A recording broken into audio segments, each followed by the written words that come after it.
بسم اللہ الرحمن الرحیم۔ السلام علیکم ورحمۃ اللہ وبرکاتہ۔ میں امید کرتی ہوں کہ آپ سب ایمان اور صحت کی بہترین حالتوں میں ہوں گے۔ اللہ سبحانہ تعالیٰ ہمیشہ آپ کو اچھے حالوں میں رکھے اور آپ کی طرف بڑھنے والے ہر شر کو خیر میں بدل دے، آمین۔ الحمدللہ دعا سیریز کا آج ڈے 7 ہے، جس کا ٹاپک ہے کن لوگوں کی دعائیں زیادہ قبول ہوتی ہیں، یا یوں کہہ لیں کہ وہ حالات جن میں دعا خصوصاً قبول ہوتی ہے۔ تو ہم سٹارٹ کرتے ہیں۔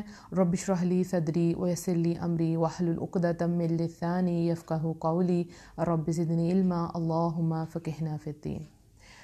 نمبر 1، مسافر کی دعا، یعنی وہ لوگ جن کی دعائیں قبول ہوتی ہیں ان میں سے پوائنٹ نمبر 1 ہے مسافر کی دعا۔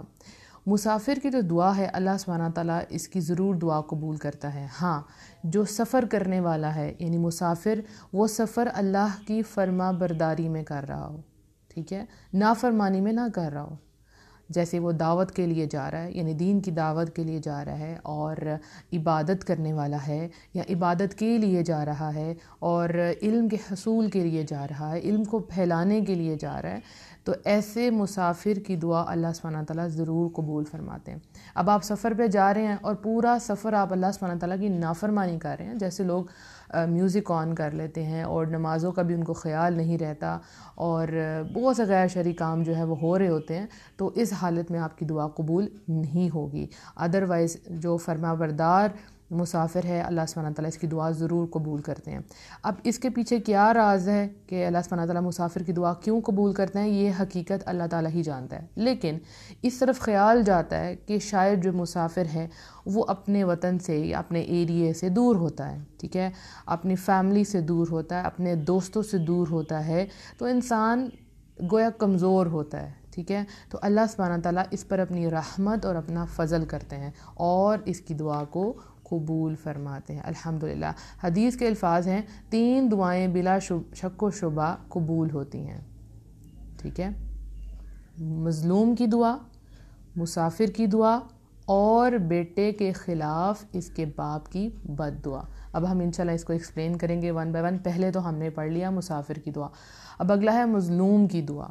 مظلوم کو ہوتا ہے، کون ہوتا ہے؟ جس پہ ظلم کیا جاتا ہے، ٹھیک ہے۔ اب آپ ایسے انسان پہ جس پہ ظلم ہوا ہے اس کا غم بانٹتے ہیں، اس کو تسلی دیتے ہیں، جس سے اس کا غم ہلکا ہو جاتا ہے، اس کی مدد کرتے ہیں، اس کا ساتھ دیتے ہیں، تو ایسا مظلوم انسان جب آپ کے لیے دعا کرے گا تو اللہ سبحانہ تعالیٰ اس کو ضرور دعا قبول کریں گے۔ اسی طرح پھر مظلوم کی بد دعا بھی بہت قبول ہوتی ہے، ٹھیک ہے۔ رسول اللہ صلی اللہ علیہ وآلہ وسلم نے فرمایا مظلوم کی بد دعا سے ڈرو، کیونکہ وہ آسمان کی طرف ایسے جاتی ہے کہ وہ چنگاری ہو، یعنی بہت اڑتی ہوئی تیز جاتی ہے۔ اور ایک اور حدیث میں آتا ہے مظلوم کی دعا سے ڈرو اگرچہ وہ کافر ہی کیوں نہ ہو، کیونکہ اس کے اللہ تک پہنچنے میں کوئی رکاوٹ نہیں ہوتی، یعنی وہ جو بد دعا کرے گا، ٹھیک ہے، اس کی بد دعا میں کوئی رکاوٹ نہیں ہوگی، چاہے وہ مسلم ہے یا چاہے وہ نان مسلم ہے، کافر ہی کیوں نہ ہو، لیکن اس وقت اس پر ظلم ہو رہا ہے تو اللہ سبحانہ تعالیٰ اس کی بد دعا بھی قبول کریں گے، ٹھیک ہے۔ یعنی کہ اللہ کے درمیان اور اس کے درمیان جو ہے کوئی پردہ نہیں ہے، کہ رکاوٹ نہیں ہے کہ دعا نہ جائے، تو اللہ سبحانہ تک وہ جو دعا جو ہے وہ فوراً چلی جاتی ہے، ٹھیک ہے۔ اس کے بعد تیسرا پوائنٹ کیا ہے؟ والد جو بد دعا کرتا ہے، ٹھیک ہے۔ تو سب سے پہلے دعا کو لیتے ہیں۔ دیکھیں والدین جو ہے اگر اپنے بچے کی پرورش بہت اچھے طریقے سے کرتے ہیں ماشاءاللہ، اور بچہ ماں باپ کا بہت زیادہ فرما بردار ہے، تو ماں باپ خوش ہوں گے اور خوش ہو کے اس کو دعا دیں گے، تو اللہ سبحانہ تعالیٰ ایسے ماں باپ کی دعا قبول کرے گا جو اپنے وہ بچوں کے حق میں کرتے ہیں، ٹھیک ہے۔ اسی طرح سے اگر کوئی بچہ نافرمان ہے، ٹھیک ہے، اور اس کے ماں باپ تنگ آ کر کوئی بد دعا دیتے ہیں تو بد دعا بھی قبول ہوتی ہے، ٹھیک ہے۔ باپ بھی اور ماں بھی، یہاں حدیث میں باپ کے الفاظ ہیں، تو آپ سوچیں اگر باپ کی بد دعا لگتی ہے تو ماں کا تو ویسے ہی درجہ بہت اوپر ہے، تو ماں کی کتنی بد دعا لگے گی۔ اور ہم لوگ ستاتے وقت یہ سوچتے بھی نہیں ہیں کہ ہم اپنے والدین کو ستا رہے ہیں۔ اب جو بیٹا ہوتا ہے وہ اپنی باپ کی کمائی کا ہوتا ہے، بیٹا خود کیا ہے؟ کچھ بھی نہیں ہے۔ حدیث کے الفاظ ہیں کہ نبی صلی اللہ علیہ وسلم نے ایک آدمی سے کہا تو اور تیرا مال تیرے باپ کا ہے، ٹھیک ہے۔ تو بیٹے کا وجود باپ کے بغیر کچھ بھی نہیں ہوتا، ٹھیک ہے۔ باپ اپنے بیٹے کو کیسے کیسے پالتا ہے، ٹھیک ہے، اس پہ کیسے کیسے خرچ کرتا ہے، اور اس کے بعد بچہ جو ہے وہ باپ کی نافرمانی کرے، تو پھر اللہ سبحانہ تعالیٰ جو بد دعا ہوگی ایسے والدین کی، ایسے باپ کی، وہ قبول ہوگی۔ اسی طرح سے اگر اولاد اپنے والدین کے حق میں دعا کرے، ٹھیک ہے، ایک تو ہو گیا والدین اپنے بچوں کے حق میں دعا کریں، اولاد اپنے والدین کے حق میں دعا کرے تو وہ بھی قبول ہوگی۔ ہاں، والدین نے اپنے اولاد کی اچھی تربیت کی ہو، ان کو قرآن و سنت کی تعلیم دی ہو، وہ نیک اور صالح ہوں، تو پھر جو اولاد دعا کرے گی وہ بھی قبول ہو جائے گی۔ اور جب اس کے پیرنٹس اس دنیا سے چلے بھی جائیں گے تب بھی دعائیں اس کو فائدہ دیں گی، ان کے والدین کو۔ حدیث میں آتا ہے کہ جب انسان مر جاتا ہے تو 3 اعمال کے علاوہ تمام اعمال منقطع ہو جاتے ہیں، یعنی انسان کا نامہ اعمال کلوز ہو جاتا ہے نا، ٹھیک ہے، جو وہ کام کرتا تھا وہ ختم ہو گیا، اس کی بک جو ہے وہ بند ہو گئی ہے۔ لیکن کون سے 3 اعمال ہیں جو ساتھ رہتے ہیں، جو بعد میں بھی اس کو اس کا اجر ملے گا؟ صدقہ جاریہ، ٹھیک ہے، یا وہ علم جس سے نفع اٹھایا جائے، یعنی کچھ ایسا علم انسان پیچھے چھوڑ کے گیا ہے، اپنے اسٹوڈنٹس کو سکھا کے گیا ہے، کوئی بک لکھ گیا، کچھ بھی، یا نیک اولاد جو اس کے لیے دعا کرتی ہو۔ تو دیکھیں، اگر آپ صدقہ جاریہ کے کام بھی نہیں کر رہے، علم بھی نہیں پھیلا رہے، تو اولاد تو ہے نا آپ کی، تو اولاد کی تربیت اتنے اچھے طریقے سے کر کے جائیں کہ آپ کے جانے کے بعد بھی آپ کا جو بینک بیلنس ہے وہ ہمیشہ بینک جو ہے وہ اوپن رہے، ٹھیک ہے، اور بیلنس میں اضافہ ہوتا رہے، الحمدللہ آپ کا اکاؤنٹ اوپن ہو اور آپ کے بچے آپ کے لیے دعائیں کر رہے ہیں۔ لیکن امپورٹنٹ بات اس میں دیکھنے کی یہ ہے کہ کیا والدین اپنے بچوں کی پرورش ایسے کر رہے ہیں؟ ایسا تو نہیں کہ وہ ان کی دنیا کے پیچھے لگے ہوئے ہیں، دنیا کی تعلیم دے رہے ہیں اور دین کی کوئی تعلیم نہیں دے رہے، ٹھیک ہے، بس ایک قاری صاحب رکھوا دیے جو کہ آدھا گھنٹہ آ کے پڑھا دیتے ہیں، بس اس کے بعد کوئی دین نہیں سکھایا جاتا۔ تو ماں باپ کو دیکھنا ہے کہیں وہ بچے کو مسجد میں جانے سے روک تو نہیں رہے، تو پھر انشاءاللہ آپ نے کوشش کرنی ہے کہ اپنے بچوں کی بہت بہترین اور اسلام کے مطابق آپ نے ان کی تربیت کرنی ہے تاکہ وہ آپ کے لیے صدقہ جاریہ بنے، الحمدللہ۔ اس کے بعد روزے دار کی دعا۔ روزے دار جو ہے وہ اللہ کی خاطر جو ہے اللہ کی راہ میں بھوکا پیاسا رہتا ہے اور کھاتا پیتا نہیں ہے، ایون اس کے سامنے کھانے پینے کی چیزیں بھی پڑی ہوتی ہیں لیکن وہ نہیں کھاتا کیونکہ اس کو اللہ کی رضا چاہیے ہوتی ہے، تو وہ اللہ کے لیے بھوکا پیاسا رہتا ہے اور روزہ اللہ کے لیے، تو اللہ تعالیٰ روزے دار کی دعا قبول فرماتے ہیں۔ حدیث میں آتا ہے 3 قسم کی دعائیں رد نہیں کی جاتی: اولاد کے حق میں والد کی دعا، اور صائم کی دعا، اور مسافر کی دعا۔ صائم کون ہوتا ہے؟ روزے دار۔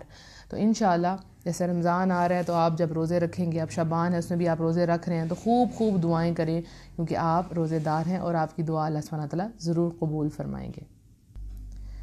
اس کے بعد انصاف کرنے والے حاکم اور کثرت سے ذکر کرنے والے کی دعا، ٹھیک ہے۔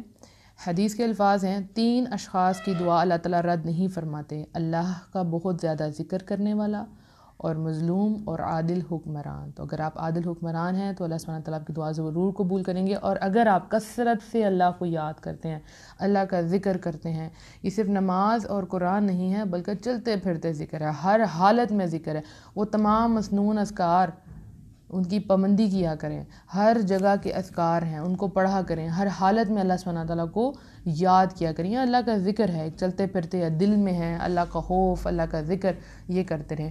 اس کے علاوہ دیکھیں خوشحالی میں جب بندہ اللہ کو یاد کرتا ہے نا، تو پھر جب وہ مشکل میں پڑتا ہے تو اللہ سبحانہ تعالیٰ اس کی دعا فوراً قبول فرماتے ہیں، ٹھیک ہے، یعنی اللہ کو ایسا بندہ بہت پسند ہے جو خوشحالی اچھے دنوں میں اللہ کو یاد کرتا ہے، جب اس کو کوئی ضرورت نہیں تھی لیکن وہ پھر بھی اللہ کو یاد کرتا ہے، ٹھیک ہے۔ اس پہ جب کوئی تنگی آتی ہے، پھر اس پہ کوئی مشکل آتی ہے تو اللہ تعالیٰ فوراً اس کے لیے آسانیوں کا بہت زیادہ سامان اور راستے تیار کر دیتا ہے، ٹھیک ہے۔ حدیث کے الفاظ ہیں: جو شخص یہ چاہتا ہے کہ سختیوں اور تنگ دستیوں کے زمانے میں اللہ تعالیٰ اس کی دعا قبول فرمائے تو اسے چاہیے کہ خوشحالی کے زمانے میں کثرت سے دعا کرتا رہے۔ اب ہم نے اپنا ایٹیٹیوڈ چیک کرنا ہے کہ کیا ہم صرف مشکل میں اللہ کو یاد کرتے ہیں یا ہم آسانی میں بھی اللہ کو یاد کرتے ہیں، تو ہمیں ہر حال میں اللہ کو یاد کرنا ہے۔ آپ آسانی میں اللہ کو یاد کریں، اللہ تعالیٰ تنگی میں فوراً آپ کو تھام لے گا انشاءاللہ۔ اس کے بعد حج اور عمرہ کرنے والے اور مجاہد اور غازی کی دعا، ٹھیک ہے۔ ایک تو ہے جو جہاد کرتا ہے اور وہیں شہید ہو جاتا ہے، اور ایک یہ ہے کہ وہ واپس آتا ہے جنگ سے، تو اسے کہتے ہیں غازی۔